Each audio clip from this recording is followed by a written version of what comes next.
Hello sa inyo! Kung isa kang miyembro ng Pag-ibig Fund, siguradong ito na ang good news na hinihintay mo. Kasi pag-uusapan natin ngayon yung talagang makasaysayang announcement tungkol sa dividends nyo para sa taong 2025. Kaya samahan nyo ko, bubusiin natin ang bawat detalye at kung ano ba talaga ang ibig sabihin nito para sa pinaghirapan yung ipon. Okay, simulan natin sa numerong ito. Tandaan nyo to ha, 64.34 billion pesos. Grabe.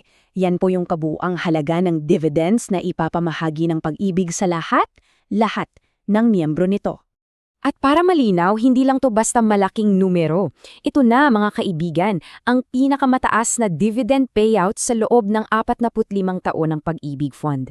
As in, sa buong kasaysayan nila, talagang record-breaking. So, paano nangyari yan? Saan galing yung ganito kalaking pera? Well, simple lang. Dahil din yan sa record-breaking na kinita ng pondo. Kumita sila ng 65.28 billion pesos. Galing, di ba? Sige, punta naman tayo sa parte na pinaka-importante para sa'yo, para sa'kin, para sa ating lahat. Ano ba yung actual na dividend rates? Ano yung epekto nito sa savings natin? At heto na sila. Para sa regular savings mo, ang dividend rate ay 6.62% kada taon. Pero kung isa ka sa mga nag-MP2 savings, mas mataas pa. Isang napakagandang 7.12% per annum. Wow! Ang pinaka-key takeaway dito, bukod sa mataas yung rates, pareho pa silang tumaas kumpara last year. Ibig sabihin yan, yung pera nyo sa Pag-ibig, mas lalong naging masipag, kumikita ng mas malaki para sa inyo. At alam nyo, hindi ito tsambalang o one-time big time ha. Kung titingnan natin yung bigger picture, makikita natin na itong success story ng taong ito ay parte pala ng isang tuloy-tuloy na magandang kwento. Tingnan nyo tong chart na to. Klarong-klaro. Noong 2023, 48.76 billion. Pagdating ng 2024, naging 55.65 billion. At ngayon, pumalo na nga sa 64.34 billion. 'Di ba? Akyat na akyat. Patunay na tuloy-tuloy ang pagangat. Ganun din sa mismong interest rates. Hindi lang yung kabuuang halaga yung lumalaki, pati yung porsyento. Taon-taon, consistent yung pagtaas para sa regular at lalo na sa MP2 savings. Solid, di ba? Pero teka, hindi pa dyan nagtatatos ang good news. Meron pang mga importanteng detalye na mas lalo pang nagpapatamis sa balitang to para sa ating mga miyembro. Okay, intindihin muna natin tong payout ratio. Simple lang to. Sa bawat pisong kinikita ng Pag-ibig, ilang porsyento yung binabalik sa atin? Ayon sa batas, ang minimum na dapat nilang ibalik ay 70%.